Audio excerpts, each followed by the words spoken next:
Será, Daniel?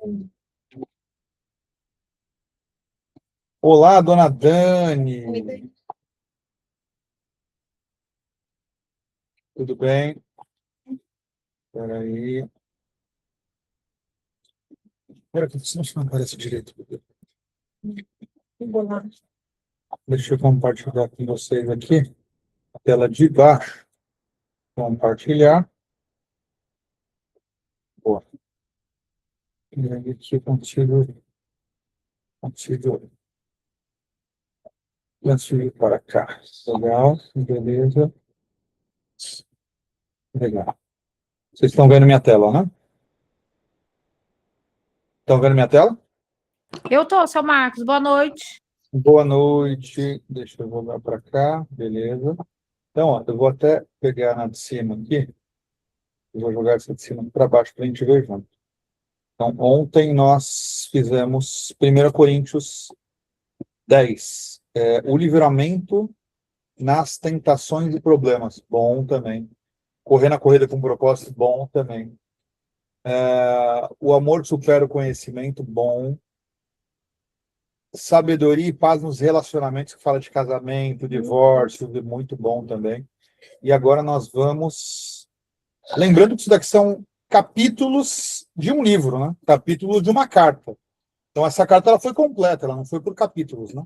Então, os capítulos separam os temas, mas é uma carta que foi enviada de forma completa quando Paulo estava em Éfeso e enviou essa carta para direcionar os coríntios, para direcionar as pessoas que...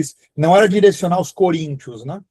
Era para direcionar os cristãos coríntios, as pessoas que estavam acreditando no Messias e se convertendo, tanto gentios, como gregos, como romanos, como judeus, e assim por diante. Então, bora lá.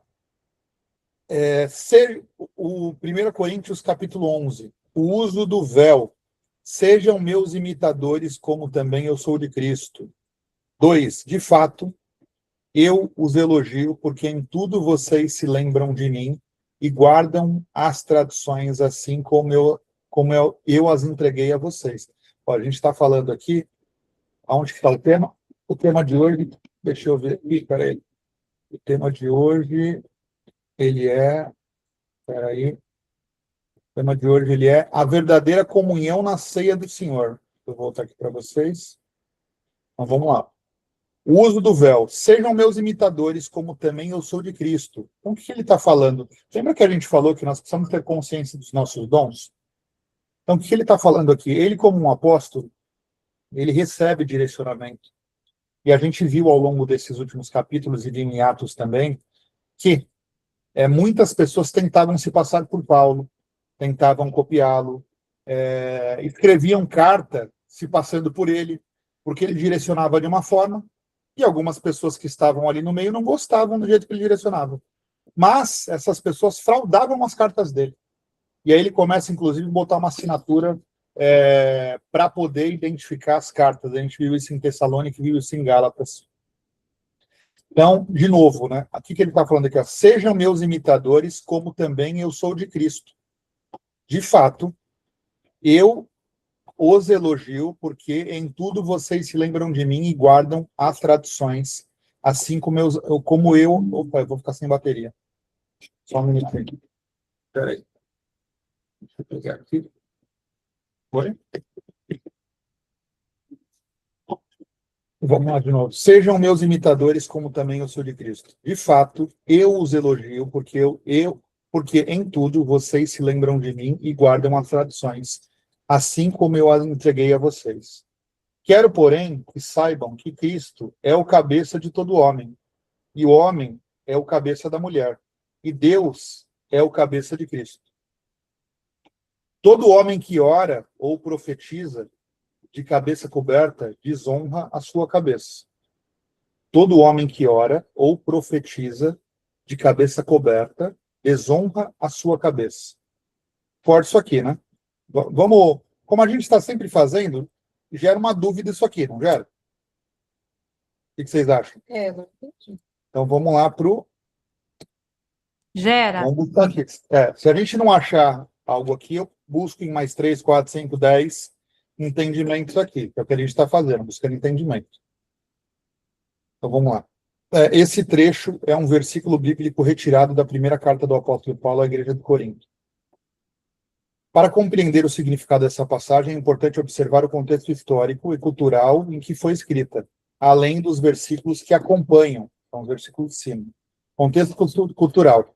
Na sociedade greco-romana e no judaísmo do primeiro século, a forma como os homens e mulheres se vestiam, e especificamente o uso de coberturas na cabeça ou véus, carregava forte significado sobre honra, status social e submissão.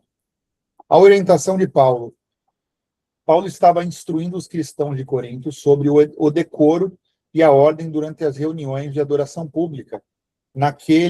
Naquela cultura, o homem orar com a cabeça descoberta era um sinal de reverência a Deus e demonstrava que a sua cabeça, que teologicamente no texto refere-se a Cristo, estava sendo honrada. O homem orar com a cabeça descoberta era um sinal de reverência a Deus. O versículo seguinte, logo na sequência, no versículo 5, que é o que a gente está vendo aqui, né? É o 4, perdão, nós vamos ver o 5. Paulo estabelece o contraponto cultural para as mulheres daquela época.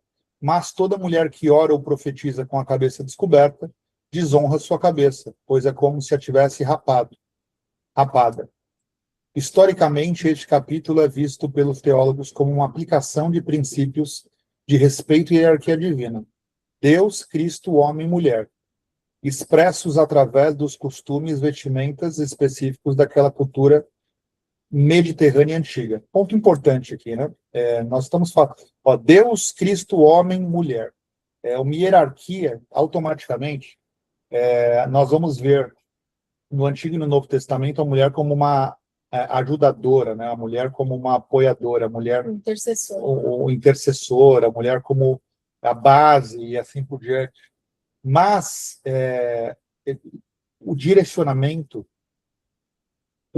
o homem ele discerne melhor algumas coisas. A mulher é mais amorosa, a mulher tem mais cuidado. Então, é mais radical. A mulher é emocional. O homem ele consegue trazer mais consciência, mais lógica, mais clareza, mais direção. Então, é isso que nós estamos vendo aqui, tá? Então, Deus, Cristo, homem e mulher. Não quer dizer que um o homem e a mulher, um é acima do outro. Não é isso que está querendo dizer. Então, todo homem que ora ou profetiza de cabeça coberta desonra a sua cabeça, porque ele tem que estar de cabeça descoberta, segundo as leis dessa época. Toda mulher, porém, que ora ou profetiza de cabeça descoberta desonra a sua cabeça, porque é como se a tivesse rapado. Então, o que ele está querendo dizer aqui, né? Todo homem que ora e profetiza de cabeça coberta, todos têm que enxergar, através das ações dele, Cristo, como a gente enxergava Deus em Cristo. Vocês entenderam isso aqui, não? Sim. Ponto importante. O que são ações para vocês? O que são ações para vocês? Atitudes. As nossas atitudes, não é, São Marcos? Tá bom, então vou dar um exemplo aqui para você, Dani. Nós estamos aqui, entre nós quatro aqui, fazendo esse estudo, certo? Legal. E aí, a Fê tomou uma ação aqui do meu lado, certo? Legal. Então, a Fê tomou uma ação aqui do meu lado. Bacana. E aí, o que eu estou querendo dizer aqui? Todo homem que ora e profetiza de cabeça coberta desonra sua cabeça. Então, vamos dizer eu aqui, eu estou orando, certo? Estou de cabeça descoberta, certo? Fazendo oração, conforme está dizendo aqui. Eu vou tirar a regra e vou trazer para o nosso dia a dia para vocês entenderem. Cabeça coberta. Oi? Cabeça coberta. Então, todo homem que ora ou profetiza de cabeça coberta desonra sua cabeça. E o cabeça do homem é Cristo, certo? Então, o que ele está falando aqui? Todo homem que ora ou profetiza e eu não consigo enxergar Cristo nele, ele está desonrando Cristo. Vocês estão entendendo o que está sendo falado aqui? Sim. Eu estou. Olha a importância da gente seguir capítulo a capítulo. Por quê? Porque o apóstolo Paulo, ele foi lá para Corinto, ele edificou a cidade, ele deixou lá presbíteros, ele deixou diáconos, ele deixou discípulos, e ele foi para outras regiões. E aí, daqui a pouco, tem pessoas fazendo carta no nome dele, tem pessoas falando, replicando as coisas que ele falava de forma diferente. E aí, daqui a pouco, alguém está falando, Paulo desonra, porque Paulo desonra Cristo. Então, o que eu estou querendo dizer para vocês? É importante vocês aprenderem a fazer esse tipo de julgamento diretamente. Não pela boca dos outros. Quantas pessoas que não gostavam de Paulo iam simplesmente criar situações ou falar coisas que Paulo não fez, parecendo que ele estava desonrando Cristo, parecendo que ele estava desonrando a cabeça. Então, nós só podemos entender, de fato, quando a gente lida diretamente, é isso que está sendo falado aqui. Ó. Todo homem que ora ou profetiza de cabeça coberta desonra sua cabeça. Então, as pessoas precisam enxergar Cristo em Paulo. Paulo é um apóstolo. Paulo tem o dom apostólico. Ele não conheceu Cristo, mas ele tem o dom apostólico. Então, ele sabe porque Cristo conversa diretamente com ele. Então, não precisa ninguém falar para ele o que é certo e errado, porque ele conhece o que é certo e errado, porque isso aponta diretamente no coração e na mente dele.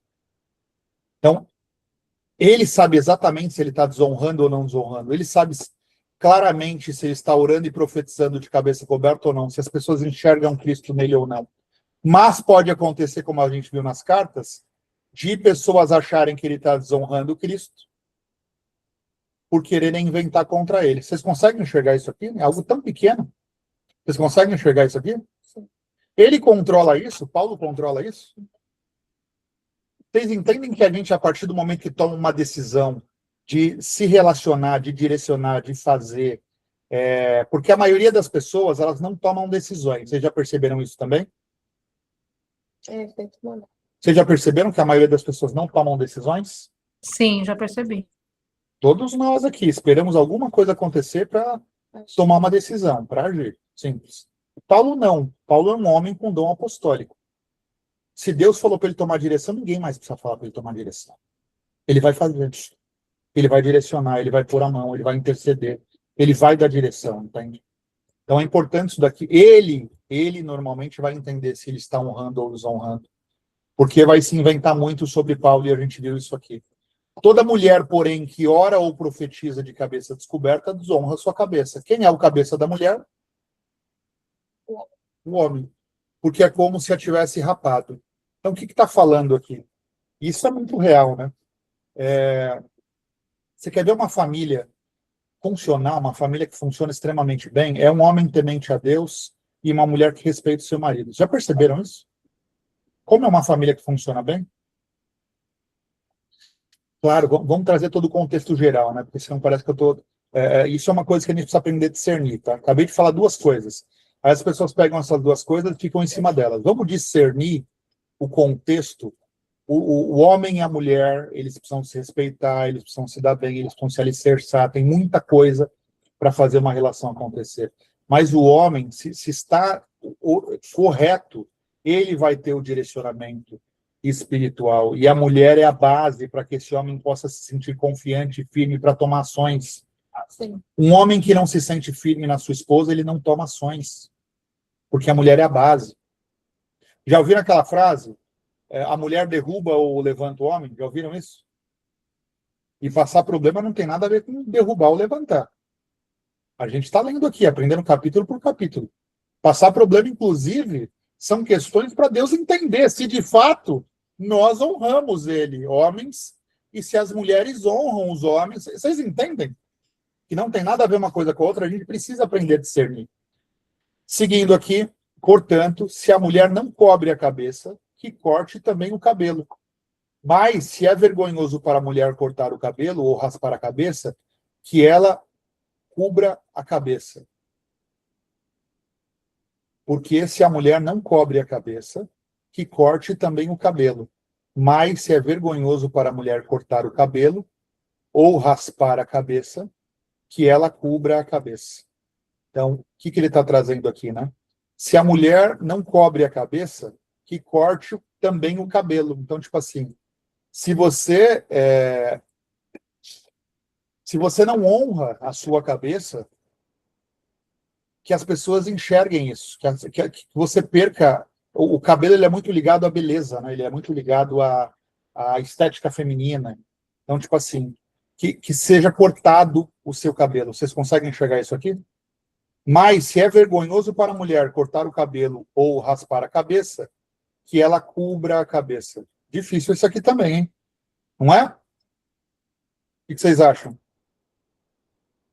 Sim, é difícil. Tá aí, bebê? Vamos Você tá apanhar. aqui?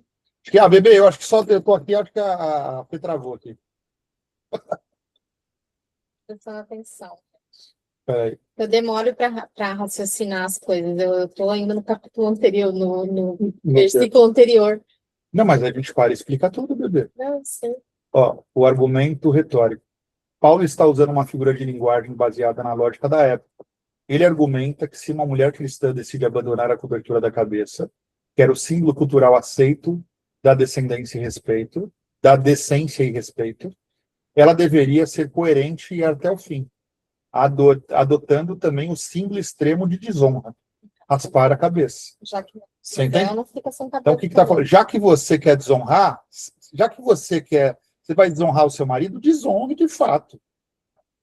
Já que você vai desonrar a sua mulher, desonre de fato. Para de, você entende? Olha, claro isso aqui, hein? Forte, hein? Na cultura greco-romana e judaica da antiguidade, uma mulher ter o cabelo cortado muito curto ou raspado era um sinal de profunda vergonha pública. Era uma marca frequentemente associada a adultério, como punição, prostitutas ou escravas. É isso mesmo. Então, tipo assim, já que você não honra a sua cabeça, se torne uma prostituta. Já que você não honra a sua cabeça, se torne uma escrava. Vocês entendem o que está sendo falado? O uso da vergonha cultural, sabendo que as mulheres de Corinto jamais iriam querer raspar a cabeça, por causa da enorme vergonha social que isso traria. Se é vergonhoso raspar a cabeça, Paulo usa esse fato para convencê-las a manter a cabeça coberta durante as orações e profecias públicas. A lógica é, se um é vergonhoso, o outro também é. Então, de novo, né, vamos trazer para o nosso contexto. Né? Vamos trazer para o nosso contexto. De fato, num país de terceiro mundo, a gente vai aprendendo as coisas no meio do caminho. A maioria das pessoas vão ficar com o que aprendem na infância e na adolescência e na primeira vida adulta. Falo que a primeira vida adulta ela acaba nos batendo e aí a gente começa a criar rancor no coração. A maioria das pessoas vai viver dessa forma, tá? Então você vai estar sempre ligado às coisas da primeira infância, da adolescência e da primeira fase adulta. E aí depois a vida começa a bater e a pessoa se transforma, né? Mas se você se você tem essa evolução constante, é natural de se entender que um casamento ele tem que ter uma base, né? Porque como o Paulo falou em alguns capítulos anteriores, não casa. É melhor, ele falou de forma clara, qual foi o que a gente viu aqui? Esse capítulo aqui é maravilhoso. Sabedoria e paz nos relacionamentos. 1 Coríntios capítulo 7. É maravilhoso. Então ele traz lá de forma muito... Opa, peraí. Ele traz de forma muito explícita. Então, tipo assim, se você não está disposto a entender o que é uma relação conjugal, e a maioria de nós vai aprendendo isso ao longo do tempo, fica sozinho. Se você quer desonrar, se você quer viver corretamente para ter direção, se o homem quer viver corretamente para ter direção, pô, o cara vai ser sacana, o cara vai ser maldoso, o cara vai ser pilantra, pô, fica sozinho. Porque você está desonrando sua esposa também, entende? E automaticamente a mulher vai ser sacana, a mulher vai ser vulgar, a mulher vai ser... Fica sozinho, que você está desonrando o seu marido. Vocês entendem que se a hierarquia funcionar corretamente, a paz, mas aí não é a paz do mundo, é isso que a gente confunde. Vocês entendem? Como assim não é a paz do mundo? Na verdade, tem homem que usa isso para se... A maioria das pessoas estão vivendo de máscaras. A maioria das pessoas não seguem princípio algum. Então, elas estão a todo momento tentando ver quem segue princípio para apedrejar. De novo, gente, o único ser perfeito chamado Jesus Cristo veio para a Terra e deram conta de tirar a vida dele. Porque ele tinha tantos valores e princípios que incomodavam. E olha que o cara deu conta de fazer milagre. Parecia que cada milagre que ele fazia, as pessoas odiavam mais ele. Vocês têm noção que deram conta de matar o Messias, que profetizou e fez milagres? Na verdade, não só matar, torturar. Sim. Então, qual é a chance que nós, meros mortais, temos? Eu estava fazendo essa reflexão hoje. A partir do momento que você decide viver em Cristo, você precisa, inclusive, começar a criar, igual fala, se vocês perceberam que tem algumas pessoas que não aderem a isso que está sendo falado, tem que tirar a pessoa, tem que simplesmente conversar com ela. Pô, se isso não faz sentido para você, o que você faz aqui? Entende? É simples, gente. Então, por que a gente não toma? Acabamos de falar de decisão. Por que a gente sempre fica em cima do muro e não toma decisões, né? Então, ó, estamos no começo do capítulo aqui, mas já trouxe muita reflexão. Um pequeno, 5 versículos falando de véu, já trouxe muita coisa aqui. Seguindo para o 7. O homem, por sua vez, não deve cobrir a cabeça, porque é a imagem e glória de Deus. Olha, exatamente a interpretação que eu fiz. Mas a mulher é glória do homem. Caramba, parece que eu tinha lido isso. Não li. É o que eu acabei de explicar. Eu não li. Chegamos agora aqui. O homem, por sua vez, não deve cobrir a cabeça. Eu acabei de fazer esse capítulo agora na IAC. Porque é a imagem e glória de Deus, mas a mulher é a glória do homem. Porque o homem não... Você quer ver um homem bem-sucedido? Mulher tranqueira não fica com homem mal-sucedido. Mulher boa não fica com homem mal-sucedido. E não é sobre grana, sobre nada disso. É sobre valores. Princípios. Se quer ver um bom homem, você vai ver uma boa mulher do lado dele. Se quer ver uma boa mulher, você vai ver um bom homem ao lado dela. O contrário também é igual, gente. O quê? O contrário também é igual. Como assim? Se é tranqueira, os dois são tranqueiras. E normalmente quando há muito atrito, a gente acabou de falar, vamos lá para 1 Coríntios capítulo 7, olha, se há atrito, mas eu casei, eu não posso mais descasar, opa, está na Bíblia, está na Bíblia, a gente pode voltar lá no 1 Coríntios 7, mas está gravado inclusive, está lá na Bíblia. Se há uma pessoa que busca a paz e a outra pessoa que busca as trevas, Paulo está falando lá de forma muito clara, que se separe, porque Deus quer paz. Se você busca paz e você tem uma pessoa descrente que não te critica, que não compreende, mas ao mesmo tempo tenta essa comunhão, em algum momento vai haver sinergia, mas a respeito. Não se separe, porque você pode edificar essa pessoa. Mas o que ele vai falar lá no capítulo 7, né? Se você traz paz e tudo que você traz incomoda e gera trevas na outra pessoa, Deus te trouxe para paz, se separe. E aí ele termina embaixo ainda falando assim, quem é você para achar que você vai salvar o seu marido? Quem é você para achar que você vai salvar a sua mulher? Você vai se afundar. Exatamente. Porque se não há sinergia, e aí muitas pessoas elas amarram umas às outras por má interpretação, inclusive bíblica. E aí homens em relações ruins e mulheres em relações ruins. Mas Deus ele fala de forma clara, eu trouxe todos vocês para que vocês vivam em paz, para que vocês evoluam, para que vocês tenham luz. Simples. Seguindo aqui. Porque também o homem não foi criado por causa da mulher, e sim a mulher por causa do homem. Portanto, a mulher deve trazer sobre a cabeça um sinal de submissão, por causa dos anjos. Opa, cá tá.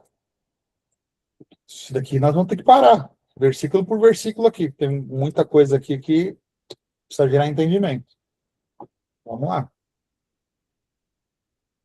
Bora lá.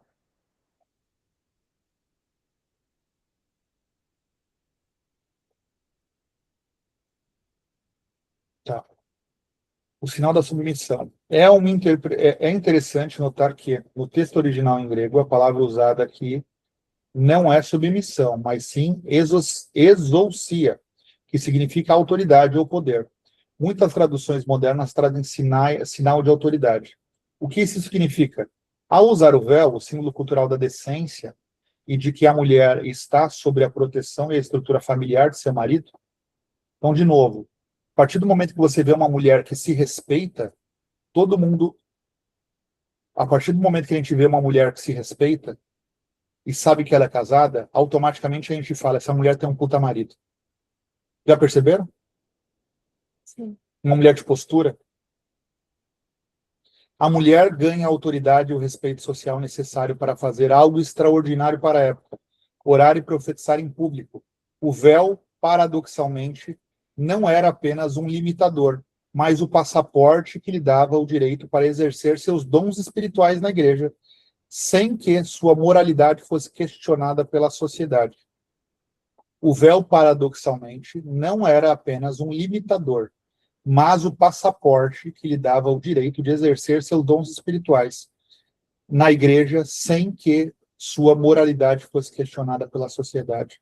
Então, o que ele está trazendo de forma clara aqui é uma mulher que se respeita, uma mulher que tem valor, automaticamente, ela gera uma autoridade por causa dos anjos. No Senhor, todavia, nem a mulher é independente do homem, nem o homem é independente da mulher. Porque, assim como a mulher foi feita do homem, assim também o homem nasceu da mulher. E tudo vem de Deus. Julguem entre vocês mesmos.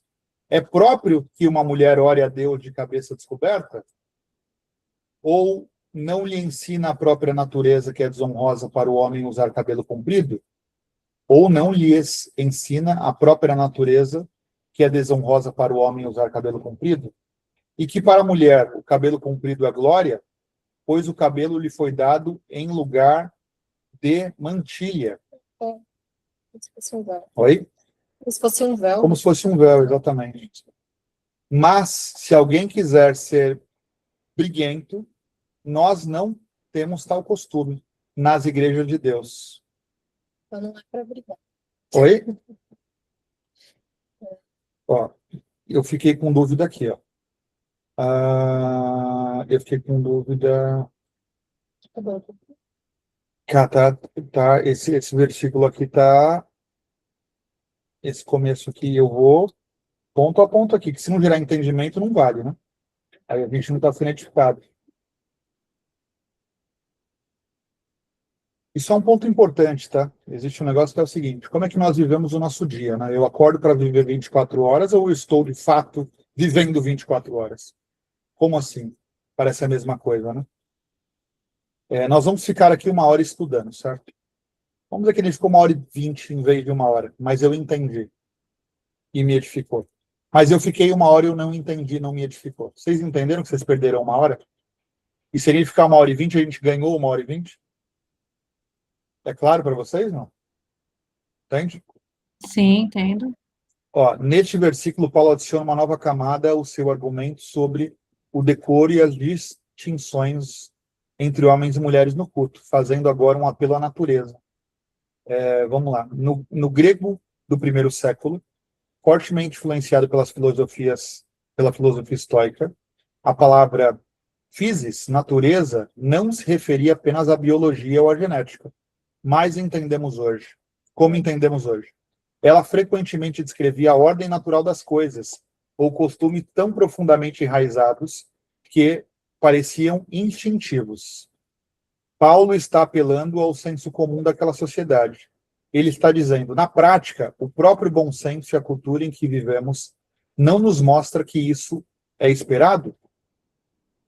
O padrão da masculinidade romana. Na época em que a carta foi escrita, a moda e o padrão de decência para os homens do Império Romano, a qual Corinto pertencia, exigiam cabelos curtos.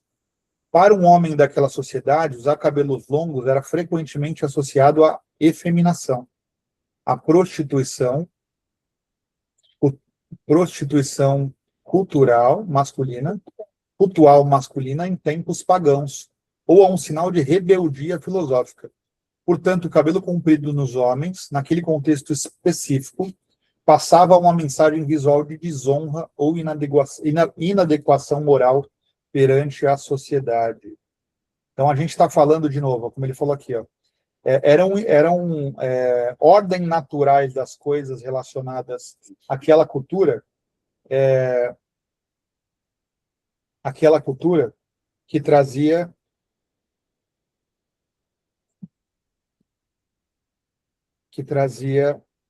fica aí no banheiro. Fica aí no banheiro? Não vai no banheiro. Oi? Peraí que eu vou tirar a tela aqui, ela tá de shorts. Peraí, rapidinho. Peraí. Aqui eu tiro a tela aqui. Aqui, pode.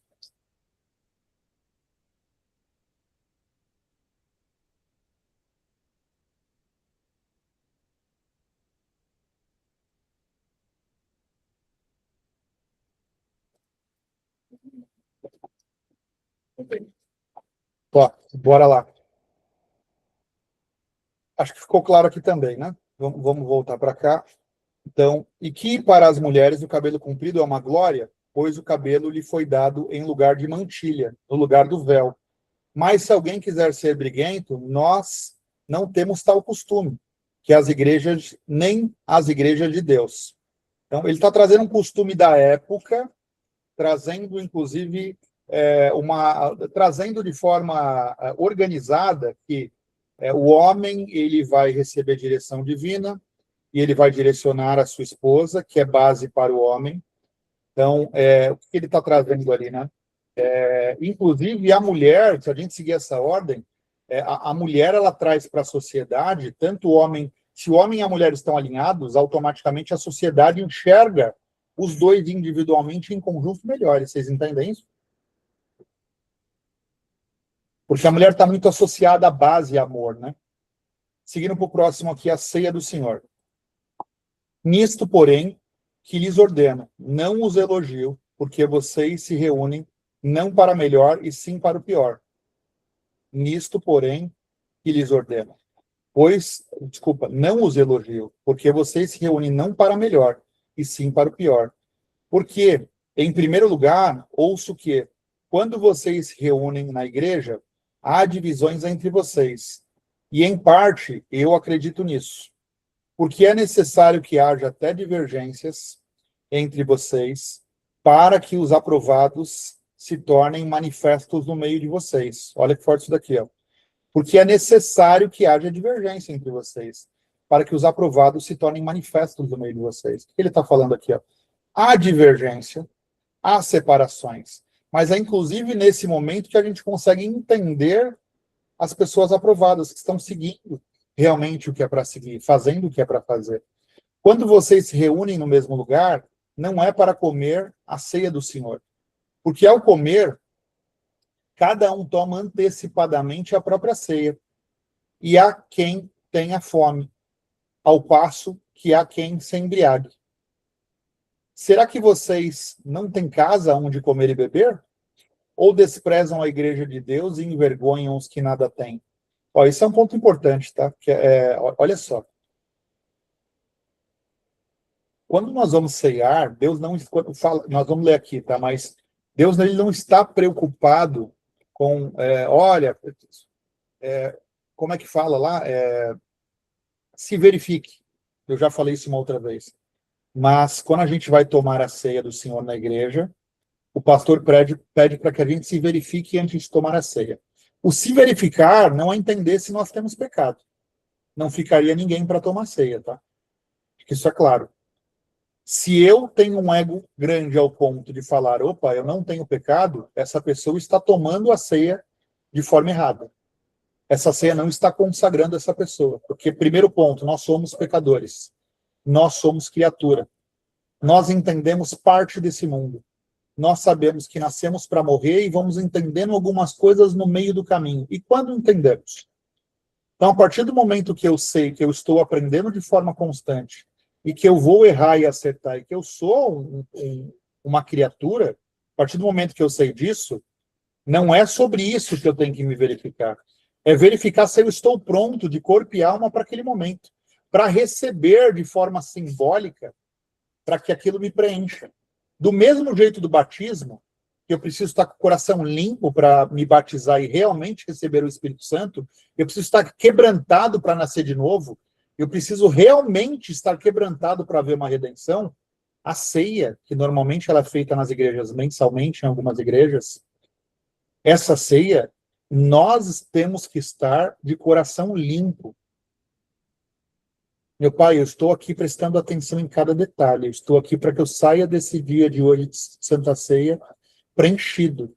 Que o Senhor limpe tudo o que aconteceu daqui para trás e daqui para frente eu possa entender e discernir cada vez mais sobre a sua direção, sobre o seu espírito, sobre o que o Senhor quer para a minha vida. Me perdoe, meu Pai, eu sou um servo, eu sou um pecador, eu sou criatura, mas eu quero poder me fortalecer diante de Ti todos os dias. Simbolicamente, eu vou tomar esse suco de uva, eu vou comer esse pão, e que seja o seu corpo e o seu sangue me preenchendo, para fazer de mim uma pessoa melhor, baseado no direcionamento de Cristo. É isso que ele está querendo dizer. Vamos seguir aqui. Será que vocês não têm casa onde comer e beber? Porque o que acontecia naquela época, tá? As pessoas chegavam mais cedo no dia de Santa Ceia e bebiam demais, ou comiam demais. Se vocês forem estudar um pouco dessa época aqui, na hora do culto acontecer, estava todo mundo empanturrado e bêbado. Já pensou nisso? Já pensou? Então vamos sair do bêbado e do empanturrado, que hoje a gente está falando de um pãozinho com suco de uva, na maioria das vezes. Será que eu estou dentro daquela igreja, dentro daquele templo, de corpo e alma, para fazer com que Deus me limpe e faça com que eu comece um novo mês, um novo ciclo, um novo dia, uma nova semana, direcionado pelo Espírito Santo? Será que vocês não têm casas onde comer e beber, ou desprezam a igreja de Deus e envergonham os que nada têm? Que direi a vocês? Devo elogiá-los? Nisso, certamente não os elogio. Porque eu recebi do Senhor o que também lhes entreguei, que o Senhor Jesus, na noite em que foi traído, pegou um pão e, tendo dado graças, o partiu e disse: isto é o meu corpo, que é dado por vocês. Façam isso em memória de mim. Quem é Cristo? Cristo ressuscitou, Cristo é o sinal do novo, Cristo é o sinal da redenção. Ele ressuscita no domingo de Páscoa, e 50 dias depois o Espírito Santo dele desce. Ele é o sinal do novo, da redenção. Ele é o sinal do quebrantamento.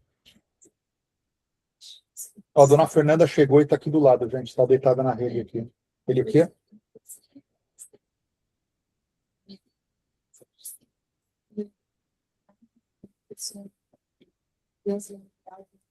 Ela está falando que Cristo, quando morreu, ele avisa que o Espírito Santo viria.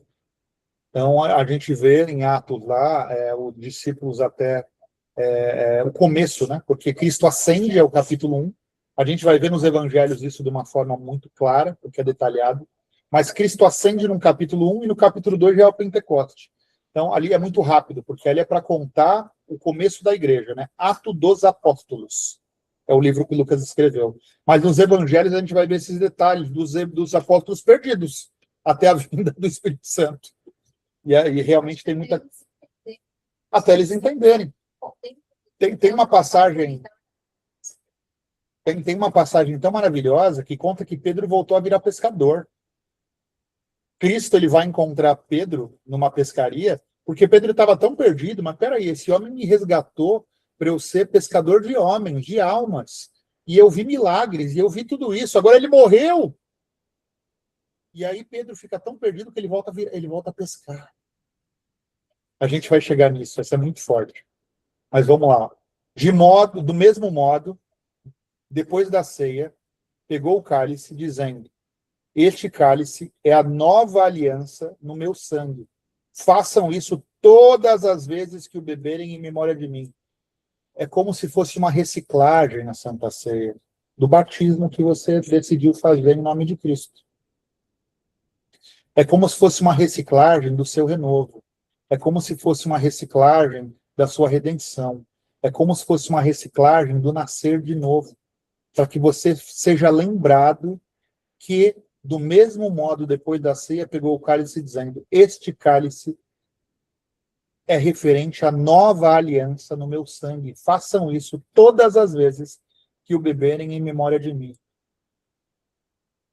Porque todas as vezes que comerem este pão e beberem o cálice, vocês anunciam a morte do Senhor até que ele venha.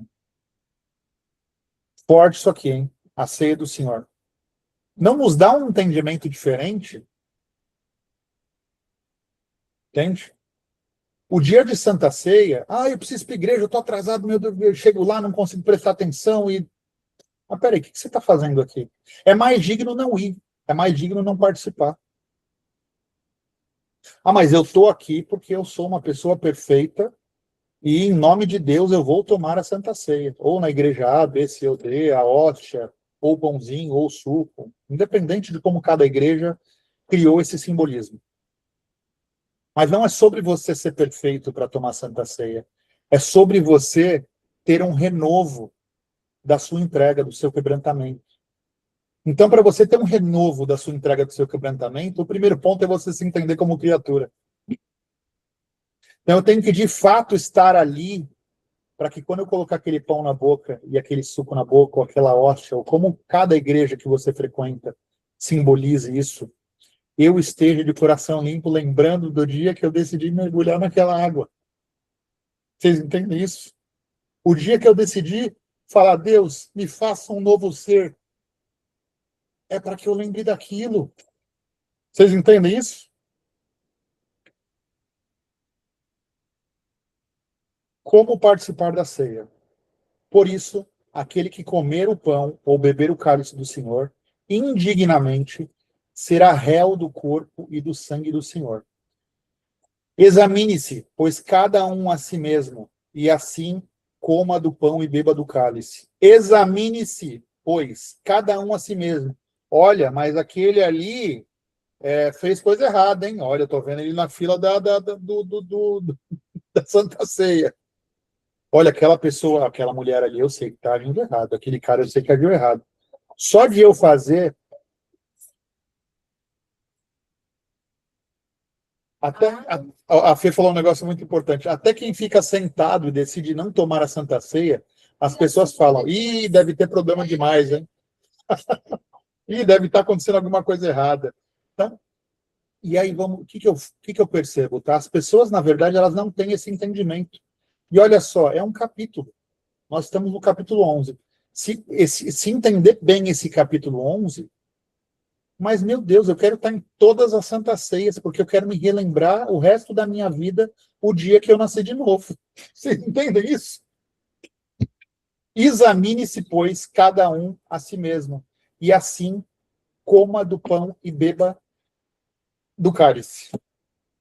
Pois quem come e bebe, sem discernir o corpo, come e bebe juízo para si. Eis a razão porque há entre vocês muitos fracos e doentes e não poucos que dormem. De novo, eu trazer uma situação. Eu estou passando um monte de problema, eu estou com a vida boa, eu estou com a vida... Imagine, uma pessoa com uma vida tranquila, uma pessoa passando problemas. Vocês acham que é isso que vai fazer a pessoa dormir ou não? Vocês acham que é isso que vai fazer a pessoa ter paz ou não? Não é isso.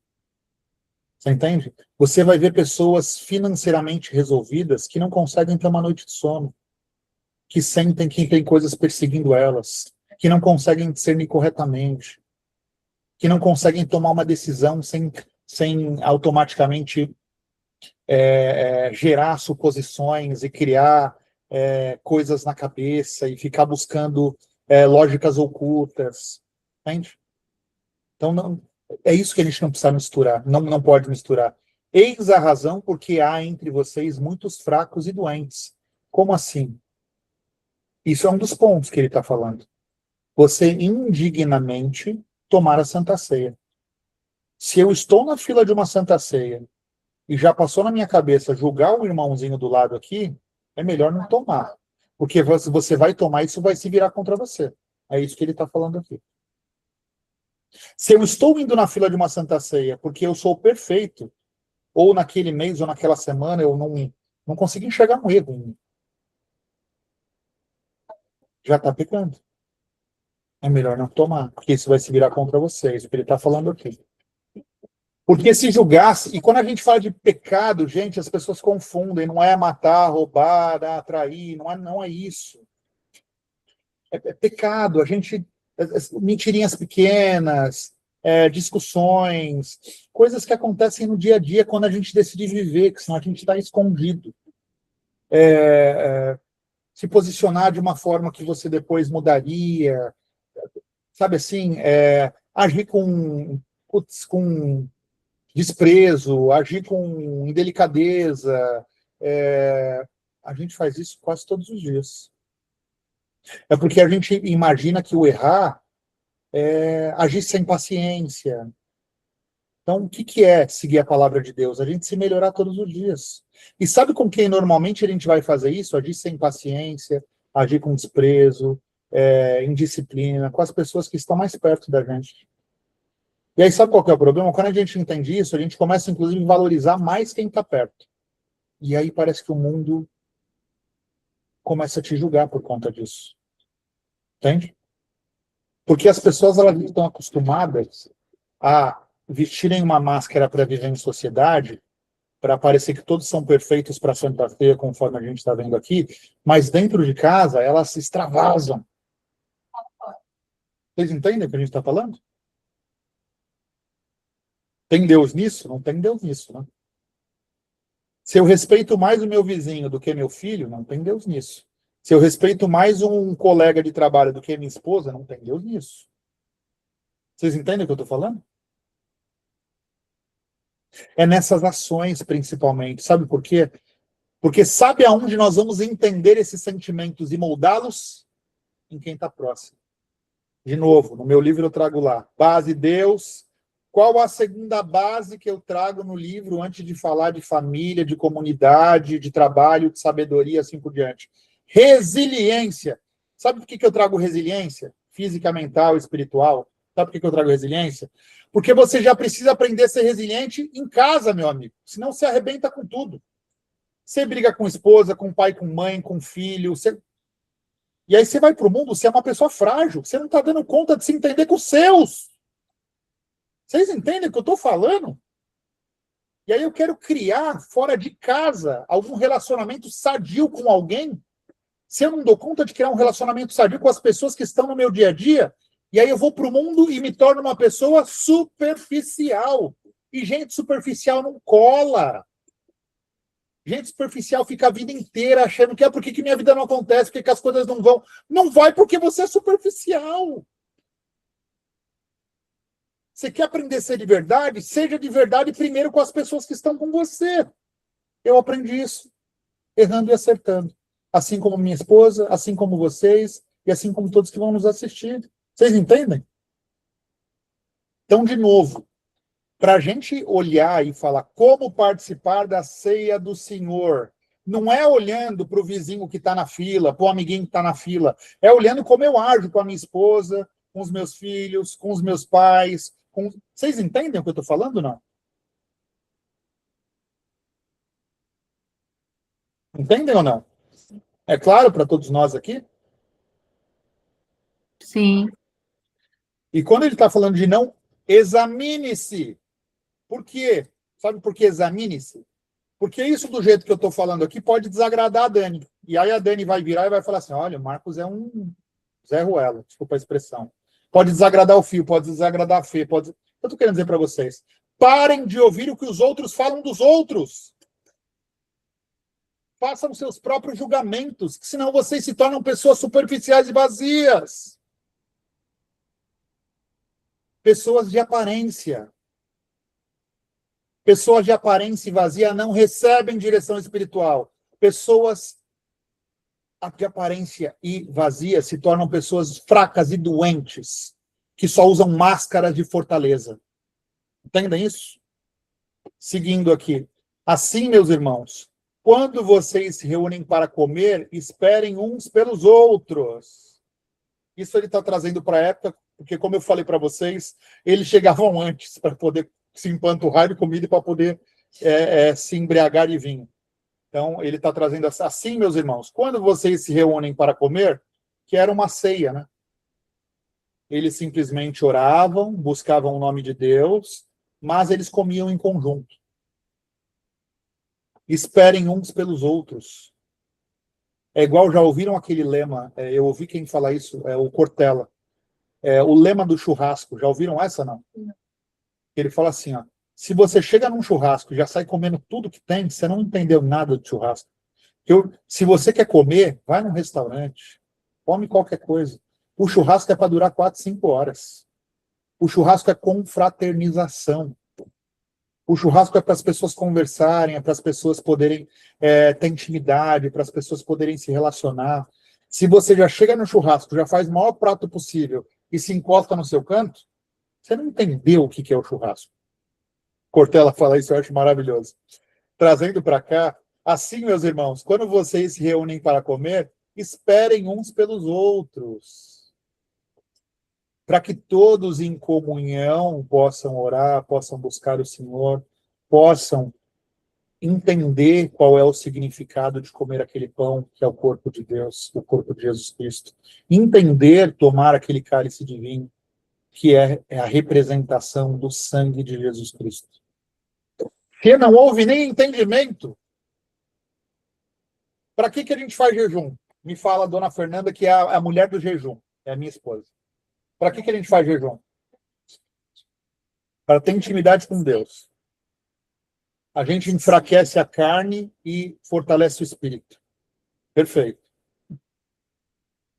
E aí eu chego numa Santa Ceia, me empanturro, me embriago, e aí depois eu vou, de que forma, entender qual o significado de tudo aquilo. E aí eu chego no culto e simplesmente não estou prestando atenção, estou brigando no meio do culto, estou brigando com a minha esposa aqui, no meio do culto estou brigando com a minha filha, no meio do culto estou brigando com os meus pais, no meio do culto estou brigando com meus amigos, no meio do culto estou respondendo mensagem, no meio do culto estou fazendo um monte de coisa. E aí na hora que o pastor fala, agora é a hora da Santa Ceia, eu me arrumo bonitinho, plumado, vou para a fila e papai do céu, eu estou indo aqui tomar o seu corpo e o seu sangue, porque eu sou um ser perfeito. Vocês entendem? Vamos sair daquela época que as pessoas se empanturravam e bebiam. É um dia para vocês se relembrarem do pacto que vocês fizeram com Deus através de Jesus Cristo. É o dia de vocês lembrarem, como a Fê falou, da redenção de vocês. É o dia de vocês lembrarem do renovo de vocês. O dia de vocês se entenderem como criatura e pedir para que Deus direcione a vida de vocês cada vez mais através de Cristo. Não é uma festa, apesar de ser entendido como festa. Dá para estar numa festa e respeitar o que é aquela festa. Se alguém estiver com fome, coma em casa, a fim de que vocês não se reúnam para juízo. Se alguém tiver coisa para resolver, resolva em casa. Vai de coração limpo para a Santa Ceia, para que você saia de lá com as relações atadas, não desatadas. Quanto às demais coisas, eu as ordenarei quando for visitá-los. Se nisso daqui ele já está ordenando numa carta, dá para vocês imaginarem Paulo chegando pessoalmente lá? Dá para imaginar, hein? Essa é a primeira carta. A segunda carta ao Coríntios é um pouco mais forte ainda. Se essa é a carta, dá para imaginar esse homem lá, 2, 3 anos lá em Corinto. Fechamos o capítulo. O uso do véu, que nos traz aqui a importância de, a partir do momento que nós fazemos comunhões, resumindo, tá? A partir do momento que nós fazemos comunhões, o homem com Deus através de Cristo, a mulher com o homem, a partir do momento que nós fazemos laços, comunhões, as pessoas precisam enxergar essas comunhões através dos nossos atos, entende? Ficou claro isso? Ali nós estamos falando do véu, então, tipo assim, através dos meus atos, as pessoas precisam enxergar Cristo. Ah, mas o Marcos... Mas peraí, quem falou para você do Marcos? Quem falou para você do Fio? Quem falou para você da Dani? Quem falou para você da Fernanda? Você conhece o Marcos pessoalmente? Você conhece a Fernanda pessoalmente? Você conhece o Fio pessoalmente? Vocês entendem o que eu estou falando ou não? Vocês entendem o que eu estou falando? Examine-se, pois, cada um a si mesmo. Senão vocês passam a ser seres superficiais, e gente superficial não tem paz. Gente superficial é fraca. Gente superficial é doente. Vocês entendem o que eu estou falando? E a gente viu aqui a ceia do Senhor. O que é a ceia do Senhor? Qual é o simbolismo de pegar aquele pão, de pegar aquela hóstia, de pegar aquele suquinho e tomar? O que se espera desse momento? O que se espera desse momento? E como participar da ceia? Qual a forma correta de você participar para que realmente você saia dessa ceia sentindo um renovo? Renovando os seus votos. Renovando os votos que você fez com Deus através de Jesus Cristo. Olha, eu vou te falar aqui, eu tinha os meus capítulos prediletos. Foi para esse aqui. Foi para esse capítulo. O do casamento é muito bom, tem alguns capítulos para mim que são muito bons. Esse para mim é o top one. Belo capítulo. Entendimento e perguntas, de Coríntios 11. Ninguém foi criado para a independência. Isso é básico, né? Olha, eu não gosto de pessoas. Ih, você não gosta de você. Na verdade, você não achou sua identidade. Porque você quer uma pessoa que passou mais problemas com pessoa do que eu, e eu amo pessoas.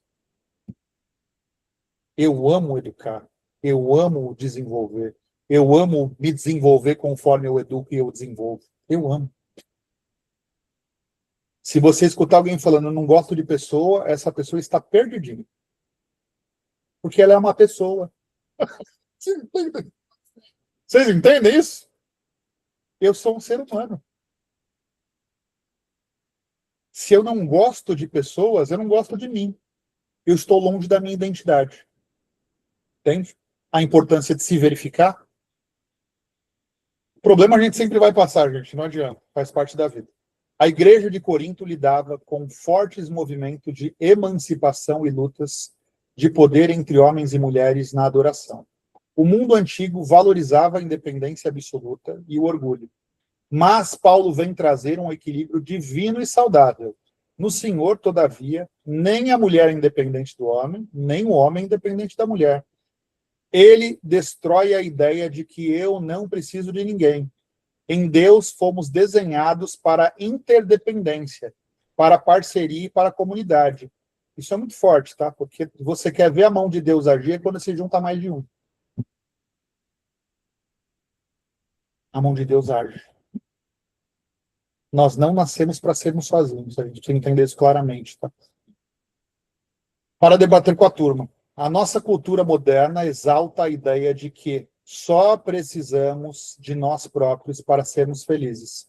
Como essa ilusão de independência absoluta nos tira para a solidão e para a depressão. Na prática, se sofre de depressão ou sente a vida perder o sentido, reveja o seu isolamento. O orgulho que diz não precisa de ajuda é um veneno para a saúde mental. A cura começa quando admitimos que precisamos um dos outros. Você precisa da comunidade, da sua família espiritual e de amigos que o sustentem. Não sinta vergonha de precisar de colo e de parceria. A beleza da vida no Senhor está em sabermos que juntos somos completos em Cristo. Amém. Olha, mas Marcos, as pessoas que eu lido no meu dia a dia não tem como gostar de pessoas. Quem colocou essas pessoas na sua vida? Fala para mim. Foi Deus? Sai, sai, minha amiga. Vocês entendem o que eu tô falando? Olha, o meu dia, as pessoas que eu convivo não me fazem gostar de pessoas. Mas peraí, você está se alimentando disso, não tem? Se retira. É o primeiro ponto. Até Jesus não queria convencer ninguém, tá? Jesus, ele seguia, as pessoas vinham atrás, elas percebiam os dons, elas percebiam os milagres, elas percebiam a direção e elas iam atrás. Opa, pera aí que eu esqueci lá atrás alguma coisa para resolver. Vocês ouviram isso nos evangelhos? Ah, eu acho que eu passei por Belém e eu esqueci um negocinho lá, deixa eu voltar para resolver. Puta, mas tem uma pessoa lá que eu não me resolvi direito, deixa eu voltar lá para me resolver agora. Querido, eu passei. Alguns entenderam que quem estava passando era o Messias. Outros acharam que era um louco. Outros não deram nem atenção. Outros tinham tanto ódio dentro de si que só pela passagem de Cristo queriam matá-lo. É a mesma pessoa, com olhares diferentes. Vocês entenderam? Então, se eu não estou vivendo a palavra de Deus na minha vida, se eu não consigo entender que a comunhão, a inter, como está falando aqui, a interdependência, que nós necessitamos um dos outros. Se eu não consigo entender isso na prática, e eu sou uma pessoa totalmente egoísta, egocêntrica, e só penso em mim, e só ajo por mim, e só faço por mim, você precisa se alimentar de um renovo. Ah, mas eu não consigo porque as pessoas à minha volta não permitem. Não desrespeite ninguém, mas você precisa entender se isso está batendo dentro de você e buscar uma nova vida. Entende? Talvez a sua saída vai edificar pessoas que ficam. Vocês entendem o que eu estou falando? Próximo. O fardo do... Olha só, gente, parece que eu li isso aqui, tá? Eu não li. O fardo do egoísmo e da comparação. Ao falar sobre a ceia do Senhor, um momento que deveria ser união extrema, Paulo faz uma crítica fortíssima. As pessoas mais ricas levavam a sua comida e devoraram-na sem esperar por ninguém, chegando a embriagar-se, enquanto os mais pobres, que não tinham nada, passavam fome e ficavam envergonhados. A religião deles era oca, porque não tinha empatia nem consideração pelo próprio. Olha que forte isso daqui. Vocês conseguem imaginar? Conseguem imaginar? Dá para imaginar, né? Porque tem igreja hoje com sala VIP, com área VIP, assim por diante.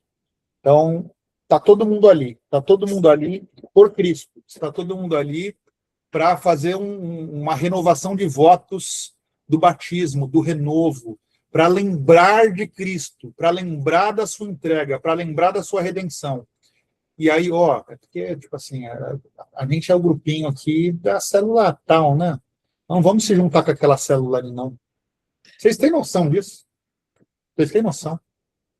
As pessoas naquela época se juntavam entre os ricos e se embriagavam e se empanturravam, enquanto os pobres passavam fome, em nome de Cristo. Tem algum sentido isso para vocês? As pessoas se juntam na igreja para julgar umas às outras, e hoje não mais é uma comunhão de como se fosse um almoço ou um jantar. Simplesmente elas entram, julgam umas às outras, ficam de bate-papo, ficam discutindo, e aí o pastor simplesmente, ou o padre, chega e fala: é hora de tomar o corpo e o sangue de Cristo. Aí todo mundo se enfileira bonitinho e vamos tomar o sangue e o corpo de Cristo. Porque agora é a hora de Cristo entrar em mim. Faz sentido isso, gente? Paulo soluciona isto com um mandamento simples, mas curador. Esperem uns pelos outros. Então, de novo, independente se a igreja tem 50, 100, 200, 1.000 membros, 2.000 membros, independente se isso está sendo feito numa célula, se está sendo feito numa casa, a ideia é que todos estejam ali, e não tem quem é mais e quem é menos. Todos estão ali pelo renovo no dia da Santa Ceia. Todos estão ali para lembrar do seu batismo. Todos estão ali para poder entender o que é o discernir do Espírito Santo após um batismo. Entende? As conversas aqui deveriam ser: você lembra do seu batismo? Eu nunca tive uma conversa dessa numa Santa Ceia. Com ninguém. Você lembra do seu batismo?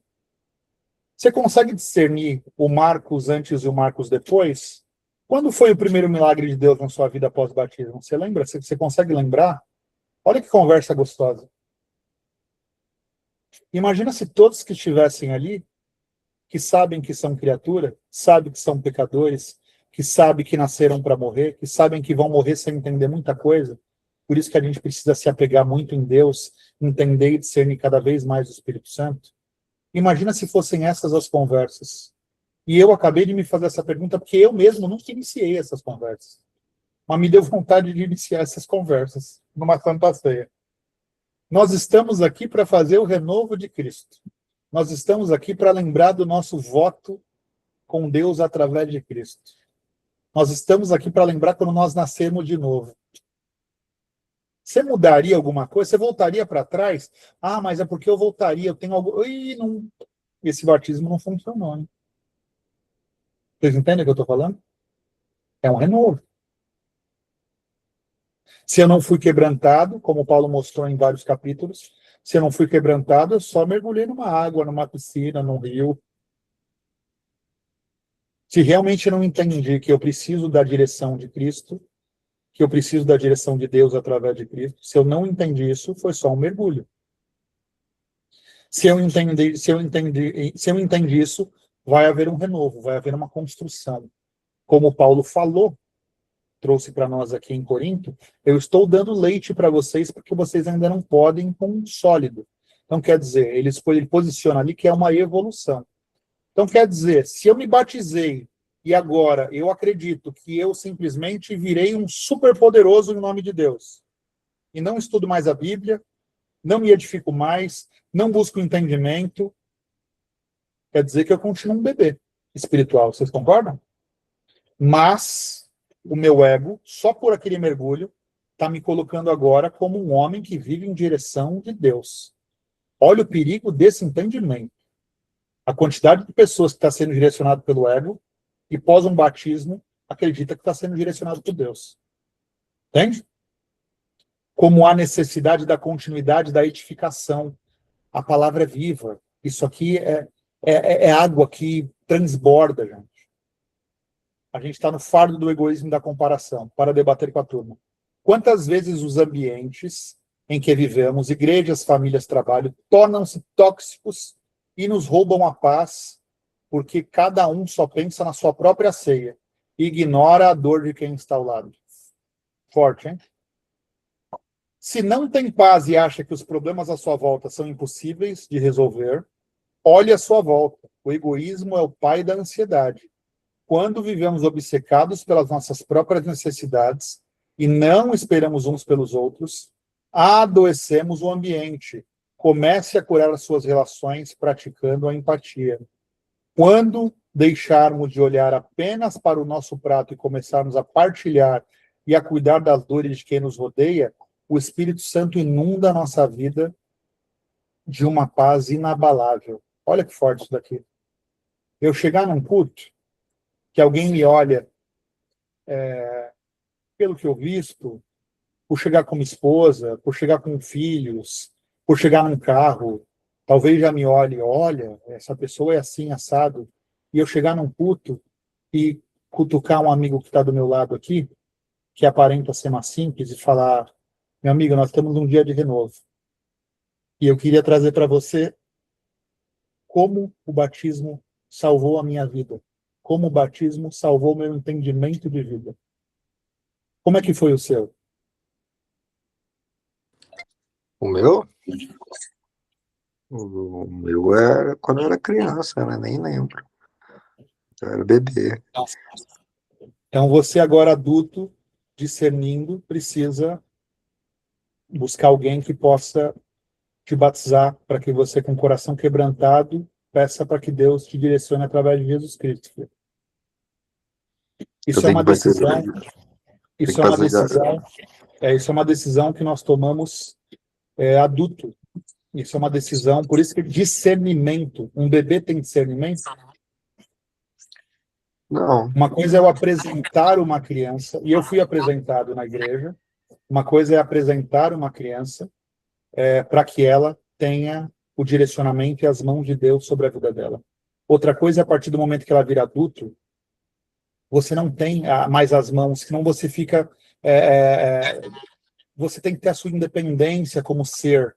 Você tem que buscar a sua identidade. E você só vai buscar a sua identidade, só vai achar a sua identidade quando você resolve colocar Cristo e o Espírito Santo na sua vida.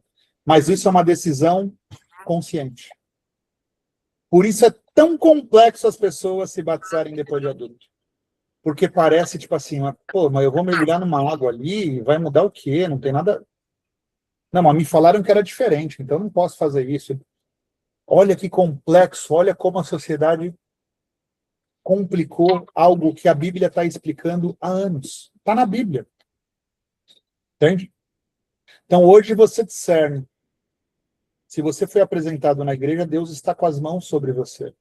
Mas para você discernir como adulto, e não mais como um bebê, para você discernir como um homem, para a mulher discernir como uma mulher, para a gente receber direção espiritual, como adulto, com discernimento, eu preciso entregar a minha vida a Cristo.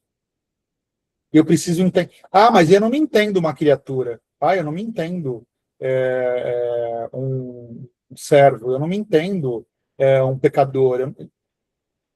Aguarda, o mundo vai te mostrar que, por isso que fala que é com o coração quebrantado, porque o ego normalmente não nos deixa nos ver como pecadores, como criaturas, mas o mundo dá conta de nos colocar em cacos para a gente colocar o ego lá no chão e entender que nós precisamos de Cristo para viver.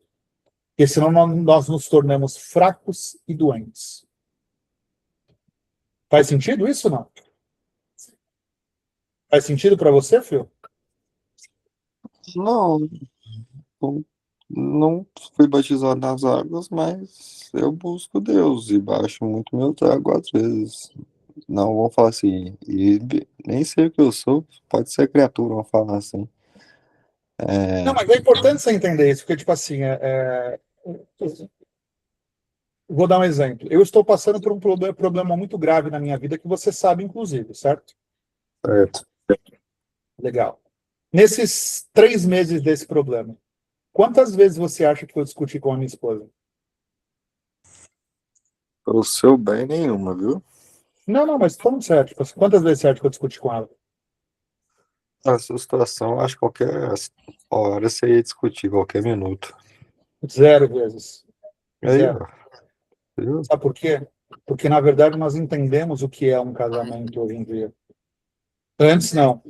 Antes, eu posso te trazer conflitos que eu gerava antes do meu batismo. Conflitos que eu gerava antes do Espírito Santo. E nós vamos passar problemas, entendam isso de forma diferente. Qual é a questão? Nos problemas, inclusive, nós vamos entender se essa paz de Deus está em nós ou não está, entende? Porque senão, nós agredimos. Porque senão, nós colocamos ira para fora. Sempre que nós somos provocados, ou sempre que nós somos colocados em situação de conflito, ou sempre que algum problema grave acontece, a máscara cai. Pum, automaticamente eu jogo ira. Deus não vai permitir, a gente leu na carta de Gálatas, a partir do momento que o Espírito Santo, eu até tenho isso fácil aqui, porque eu estou colocando uma página no ar, deixa eu abrir aqui rapidinho. Deixa eu abrir aqui só um minuto. Opa. A partir do momento que o Espírito Santo começa a crescer dentro de nós, deixa eu colocar aqui, ó. Opa. Só um minutinho. Downloads. Aqui. Legal. Ó. Tem fácil aqui. Aqui. Aqui. Os 9 módulos, ele vai explicar aqui. Aqui, vamos lá. Em Gálatas 22, 23, o apóstolo Paulo nos apresenta o fruto do Espírito Santo, uma perfeição em 9 virtudes. Então, amor, gozo, paz, longanimidade, benignidade, bondade, fé, mansidão e temperança. Então, o que ele está falando para nós aqui? A partir do momento que o Espírito Santo vai crescendo dentro de nós, o nosso entendimento, é necessário um entendimento crescer, porque senão não discerno, eu não vou conseguir discernir. Isso aumenta. Então, de novo, vamos ler junto aqui, ó, vou até compartilhar com vocês lá no nosso grupo. Amor, gozo, paz, longanimidade, benignidade, bondade, fé, mansidão e temperança. Um problema aconteceu, e eu sou o primeiro a agredir, o primeiro a propor conflito, o primeiro a querer guerra. Tem Deus dentro de mim? O que vocês acham? É uma pergunta. A Fê está falando que acha que não. Entende? Eu também acho que não. Então, esse é um ponto importante dessa busca, entende? Quando algo me... Olha, estamos aqui falando, estamos aqui conversando, estamos aqui aprendendo um com o outro. Olha, eu não gostei do que o Marcos falou, mas eu não vou... Isso acontece a todo momento, tá? Não com o Phil, que eu já conheço, na verdade, ele é um menino que quer aprender cada vez mais, mas não gostei do que o Marcos falou. Aí termina esse estudo aqui, e aí a pessoa começa a falar mal de mim. Leva pro coração. O final, é o que eu estou falando. Se eu levo para o coração algo que eu não consegui discernir, ou algo que não fez sentido para mim, e eu começo automaticamente falar mal do meu próximo, tem Deus dentro de mim? Tem? Não. Não Não. tem, gente. Então, o que a gente está falando aqui? A palavra ela é muito clara. O problema é que é necessária uma mudança. Acabamos de falar, há necessário um renovo. Então, eu preciso olhar para mim e falar, eu ajo de certas formas, meu Deus, que eu não quero mais agir. Eu não quero mais brigar, eu não quero mais conflito, eu não quero mais ter ódio, eu não quero mais. Vocês entendem isso? Então, é necessário nós sermos conscientes para não querermos mais algo. Vocês entendem o que eu estou falando? Eu não quero mais, quando uma coisa não sai como eu quero, sair atacando as pessoas. Eu não quero mais, quando eu não consigo discernir, eu simplesmente distorço as coisas. Eu não quero mais, numa discussão, agredir alguém. Eu não quero mais, quando eu estou ansioso, usar qualquer coisa que me faça sentir bem. Eu não quero mais, quando as coisas não saem quando eu quero, me embebedar para poder me sentir bem. Vocês entendem o que eu estou falando ou não? Se eu não compreendo que há necessidade de mudança, para que eu vou me batizar? Eu quero renovo do quê? Na verdade, eu sou perfeito. Entende? Por isso que só vai para o batismo quem está com o coração quebrantado. Porque quando você se enxerga, a gente tem uma facilidade gigante de enxergar o próximo, tá? Se vocês soubessem. Eu acho que é quase 1000-1. Tipo assim, a gente tem uma lupa de 1000 para enxergar o vizinho, e para enxergar a gente é 1. Menos 1. A Fê está falando aqui menos 1. É 1000 para enxergar alguém e menos 1000 para enxergar a gente. Quando você botar uma lupa para enxergar você, você vai falar, meu Deus, por que eu estou perdendo tempo olhando a vida dos outros? Olha o tanto de coisa que eu tenho para mudar em mim. Vocês entendem? Mas eu não tenho força para mudar em mim. Aí é onde Cristo pode te ajudar. Entende? Aí você vai para o batismo. Aí você vai para o renovo. Aí você vai com o coração quebrantado, pedindo para que Deus te guie através de Jesus Cristo. E aí você vai vir para a Santa Ceia, fazer esse renovo mensalmente, semanalmente, depende do lugar que você vai, de como é esse simbolismo na igreja que vocês frequentam. Mas você vai estar lá lembrando, Pai amado, muito obrigado por me ajudar a tirar coisas que eu não enxergava. Muito obrigado por fazer de mim uma pessoa melhor. É isso. Se eu não entendo isso, eu não me batizo corretamente. Porque, na verdade, eu estou indo me batizar porque eu sou muito bom para Deus. Vocês entendem o que eu estou falando? Se eu fui me batizar porque eu sou muito bom e quem é bom tem que estar com Deus, eu conto ou vocês contam? Olha, vergonha ali aqui. Eu conto ou vocês contam? Entende? Vamos fechar aqui, ó. 3. A terapia do autoexame. Meu Deus do céu. Eu não li isso aqui. Até aqui o senhor me entregou. Vamos lá. A igreja de Corinto era especialista em olhar para os defeitos alheios. Meu Deus, parece que eu li isso daqui antes. E julgar o irmão do lado. Porém, ao aproximar-se da mesa de Cristo, Paulo dá uma ordem radical para a saúde espiritual. Examine-se, pois cada um a si mesmo. Se julgássemos a nós mesmos, não seríamos julgados. Porque imagina, se eu julgo a mim, o outro julga ele, o outro julga ele, quem julga o outro? Nós nos melhoramos. Mas o ego ele é tão grande que eu paro de olhar para mim e vou olhar para o outro. E aí, quando eu olho para o outro, eu deixo de olhar para mim. E aí, quando eu deixo de olhar para mim, eu não me mudo. E, na verdade, o meu coração vai ficando cada vez mais rancoroso. E aí, quando eu vejo alguém feliz, me incomoda. Quando eu vejo um casamento feliz, me incomoda. Quando eu vejo alguém ganhando dinheiro, me incomoda. Quando eu vejo... Vocês entendem o que eu estou falando, não? Se em vez de amor, gozo, paz, longanimidade, benignidade, bondade, fé, mansidão e temperança, o que você sente na sua vida é raiva, é ódio, é inveja, é rancor. Você está olhando muito para a vida dos outros e não está olhando para si. Entende? Porque se você estivesse olhando para si, você ia tirar isso de você. Quando você olha para alguém e fala assim, ó, essa pessoa é invejosa, não é algo ruim? Não é? E se a gente olhasse para a gente e falasse, eu acho que eu sou invejoso. Cara, é um desespero, entende? É isso, é um desespero. E aí você olha e fala, pô, quando uma briga acontece, eu sou o primeiro a querer tacar pedra. Olha, quando um conflito acontece, eu sou o primeiro a ser o traidor. Opa! Caramba, como é que eu mudo tudo isso, Cristo? Aí eu vou encontrar. Por isso que eu falo no canal, como é que eu falo no canal lá? Quem lembra? Para a gente finalizar aqui. Quem lembra como é que eu falo? Deixa eu colocar no mais um do dia aqui. Vamos colocar aqui no mais um do dia, gerador de estudos.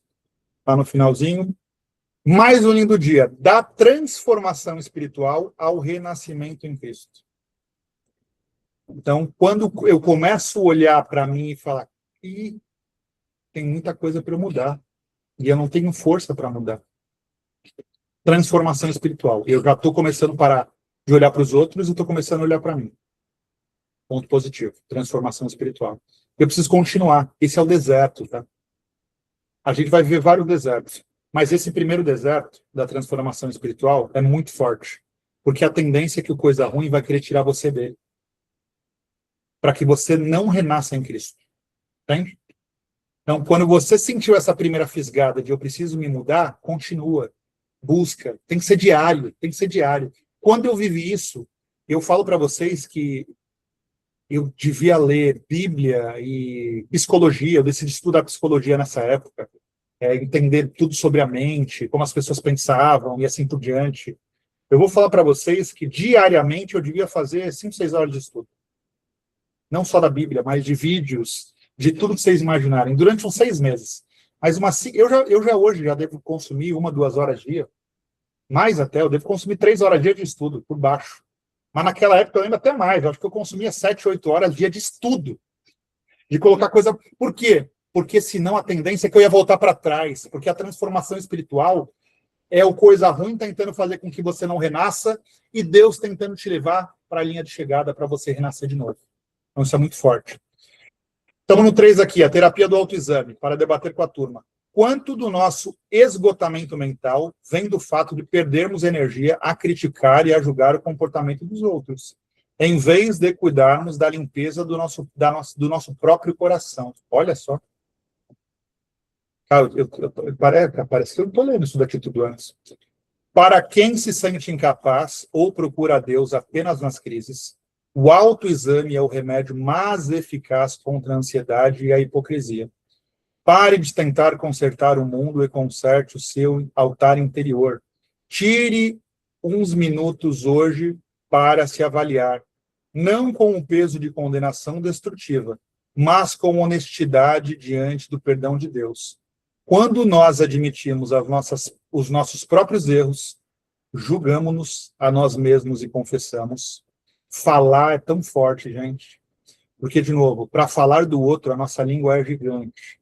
Agora, para falar de nós, ela é tão pequenininha. Sabe assim? Quase invisível. A gente não tem coragem de falar de nós mesmos. Encontramos o alívio profundo de saber que já fomos justificados e limpos pelo sangue de Jesus. Amém. Então, encontramos o alívio profundo de saber. Por quê? Porque se eu estou nessa busca de olhar mais para mim do que para o outro, essa transformação espiritual está trazendo cada vez mais Jesus para dentro de mim. Fechamos mais um belíssimo capítulo. 1 Coríntios 11 se tornou o meu principal capítulo. O uso do véu, que vai falar aqui sobre, a partir do momento da comunhão, o respeito que nós temos que ter com a comunhão que nós fazemos com os outros. A ceia do Senhor. O que é a ceia do Senhor? Como participar da ceia do Senhor? E o entendimento. Ninguém foi criado para a independência. O fardo do egoísmo e da comparação. E a terapia do autoexame. Maravilhoso. Dona Fê, vem para cá. A oração é sua, vem cá. Oi? Ó, a Fê falou que você está no óleo, Dan. É, seu Marcos.